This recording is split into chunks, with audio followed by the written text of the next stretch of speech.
మా తాతగారు మధ్యాహ్నం గారు ఒక రైతు.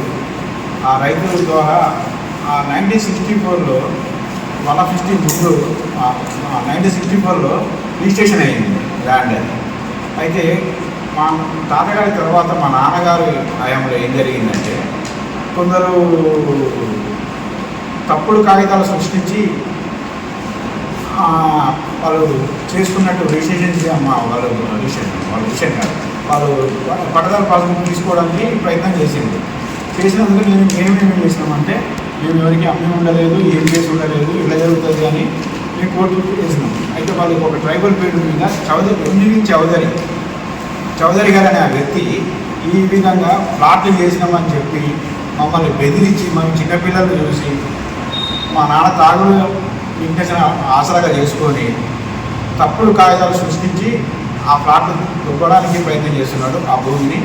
దానికి మేము కోర్టులో వేసాం, కలెక్టర్ కోర్టులో వేసి కలెక్టర్ కోర్టుల తర్వాత కలెక్టర్ కోర్టులో కాకపోతే మళ్ళీ హైకోర్టులో వేసాం. హైకోర్టులో ప్రజెంట్గా కేసు నడుస్తుంది. కోర్టుకు సంబంధించిన కాగితాలు కూడా మీకు సబ్మిట్ చేస్తున్నాను. మాకున్న ఏ రకంగా వచ్చింది, మాకున్న డాక్యుమెంట్, మాకున్న పాననగర్లో అవి కూడా ఇచ్చినాను. దాని తర్వాత ఏమైందంటే ఇంకొకరితో మేమేదో అమ్మిన కాగితాలు చూపిస్తూ వాళ్ళు ఒక అతని పేరు రమణారావు అనే అతను మేము కొనుక్కున్నాము, తర్వాత వేరే వాళ్ళకు ఒక ట్రైబ్కి అమ్మినామని చెప్పి ఆ కాగితాలు తీసుకుపోయి ట్రైబల్ కోర్టులో వేసి హైకోర్టులో నడిచేదాన్ని ఇక్కడ కింది కోర్టులో ట్రైబల్ కోర్టులో వేసి ఏదో తాత్కాలికమైన ఇంజక్షన్ 19వ తారీఖు తీసుకొచ్చిన అతను పోలీస్ డిపార్ట్మెంట్ వాళ్ళ సహకారంతో అతనికి డిఎస్పీ గారు, సిఐ గారు వీళ్ళతో కుమ్ముక్కై అన్ని ఇబ్బంది పెడుతూ ఎస్ఐ గారితో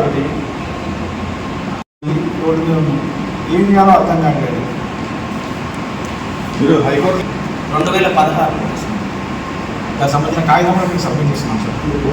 ఇప్పుడు మీ నాన్నగారి పేరు మీద 5 ఎకరాల 19 గుంటలు సార్. అదే 5 ఎకరాల 19 రిజిస్ట్రేషన్ డాక్యుమెంట్ ఇచ్చాను. అయితే 5 ఎకరాల 19 గుంటల్లో మొత్తం అమ్మారా? ఇది ఒకటేదా? ఏది అమ్మలేదు సార్. ఏది చౌదరి గారు ఏంటంటే కావాలని కూర్చొని పేదవాళ్ళు ఉంటే వాళ్ళ మీద వాళ్ళ భూములు లాక్కోవడం. కొత్తగూడెంలో ఆయన చేసే భూదందకి ఇది ఒక నిదర్శనం. ఎన్ని కేసుల్లో తమిళనాడులో నిలిపేరు చేసి తెలిసిపోద్ది. చౌదరి అంటే ఏ చౌదరి అండి? ఎంవి చౌదరి, వివేకవర్ధన చౌదరి అంటారు. అతను తెల్లగా ముఖానికి తెల్లగా ఉంటుంది, వెళ్ళిలాగా ఉంటుంది. అతను బలవంతుడు. ఏదైతే నన్ను చంపడం. మీరైతే ఇంతకుముందు అమ్మలేదు? హైకోర్టులో ఆల్రెడీ కోర్టు కేసు నడుస్తుంది. దానికి సంబంధించిన వివరాలు కూడా తమరికి ఇచ్చాను. కేసు నడుస్తుంది. మాత్రం ఒక 1000 గజాలు దానికి కబ్జా చేయడానికి పక్కనే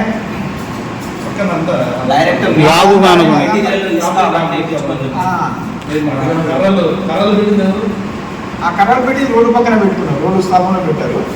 అది కాకుండా యూతర్కి చెప్పేది పాన్మాల నుంచి పక్కన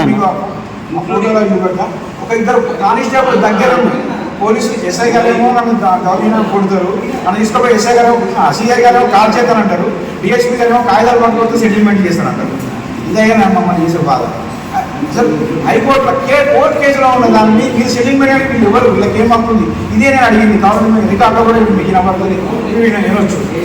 మీరు ఏం చేయగలుగుతారంటే చేస్తాం. వాళ్ళకి న్యాయం కూడా వాళ్ళకి చేస్తాడు. ఇవాళ వరకు నడుస్తుందా? ఇవాళ వరకు పోలీస్ కానిస్టేబుల్ దగ్గర 19వ తారీఖు కోర్టు అయిపోయింది కదా, మళ్ళీ నీళ్ళ తీయలేదా మీరు? నిలదీసినాం సార్. కేసు ఏం చేయలేదు సార్. అయిపోయింది. ఏం చేయలేదు. పేపర్ ఇచ్చి చేసుకుంటే ఇప్పుడు నోటీస్ కూడా రాలేదు. అది కూడా అడిగినాం. ఒకవేళ మీకు ఇంజక్షన్ అక్కడ పెంచినట్టుంటే మనం చెప్పండి అని కేసు మేము ఆన్సర్ చేసినాక వాస్తవంగా అయితే క్యాన్సర్తో పాటు కేసులో ఇంక్లూడ్ అయింది మేమే కదా. మరి మాకు చూపిపోతే మాకు నోటీస్ వస్తుంది సార్. మాకు నోటీస్ వస్తుంది. చెప్తా ఉన్నారు. నన్ను అక్కడ తెలంగాణ కొట్టారు. దానికి సంబంధించిన కాగితాలు ఎస్ఐ గారు వచ్చి రవి గారు అదే అక్కడ నేను వాళ్ళు కడతారంటే నేను పోయి ఆపితే నువ్వు ఎట్లా ఆపుతావు అనేసి, అది హైకోర్టులో సమస్యను ఎట్లా కడతారు సార్ అని అంటే వాళ్ళు ఏదో ఇంజక్షన్ ఆర్డర్ ఇచ్చారు. కన్స్ట్రక్షన్ ఎందుకు చేస్తానని మేము ప్రశ్నించినందుకు ఎస్ఐ గారు సివిల్ కేసులో సార్ ఈ పక్క వేసినట్టు క్లియర్ కాగితం ఉంది సార్. వీడియో. మీకు వీడియో రిలీజ్ చేస్తాం అది వీడియో చూడండి. సివిల్ డ్రెస్లో ఎస్ఐ గారు ట్రిపుల్ రైడింగ్ మీద సివిల్ రేస్లో వచ్చి మమ్మల్ని కొట్టారు. నన్ను ఇద్దరు ఎందుకు కొడుతుందో దేనికి సార్ అని అడిగితే మమ్మల్ని తీసుకెళ్ళి ఎఫ్ఐఆర్ ఫైల్ చేశారు. 10 minutes ఎఫ్ఐఆర్ ఫైల్ సివిల్ చేశారు. కేసులలో 10 నిమిషాలలో ఎఫ్ఐఆర్ ఫైల్ చేశారు. పోలీస్ డిపార్ట్మెంట్ తీసుకెళ్తే ఇద్దరి మీద కేసు పెడతారు. ఎందుకంటే వాళ్ళు కట్టుకోమని కన్స్ట్రక్షన్ ఆర్డర్ లేదు, వాళ్ళకి ఏమి లేదు, వాళ్ళకి ఏమైనా సంబంధం లేదు.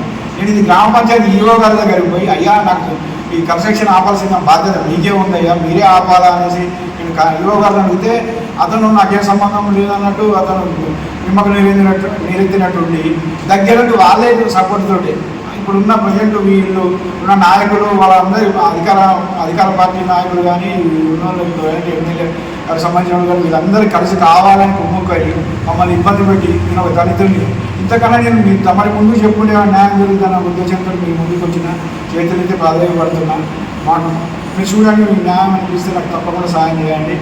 ఇదే నేను కోరుకునేది.